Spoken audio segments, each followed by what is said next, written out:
મારી પાસે બે આંખ, નાક, કાન, હાથ, પગ બધું છે ને, એટલે મને બીજી વસ્તુઓ નથી મળી એની અધૂરપ છે. પણ જ્યારે હું કોઈ અપંગને જોઈશ ને ત્યારે આહા મારી પાસે તો આટલું છે યાર, એની પાસે કાંઈ નથી, સ્ટીલ એ સર્વાઈવ કરે છે. એવી જ રીતે ઘણા એવા કિડ્સ હશે જેની પાસે માતા પિતા છે પણ એને ટેકન ફોર ગ્રાન્ટેડ, એ તો હોય જ ને બધાય.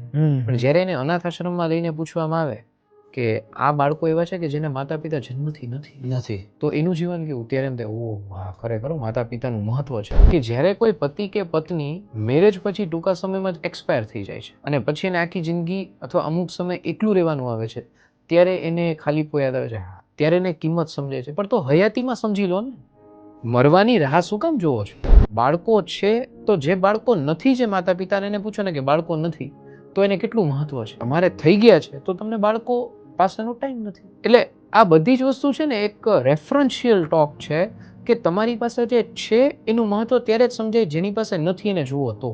બહુ સાચી વાત છે. એટલે જે લો ઓફ ગ્રેટિટ્યુડ છે કે મને મારી પાસે છે એનો આનંદ સમજવાની જરૂર છે.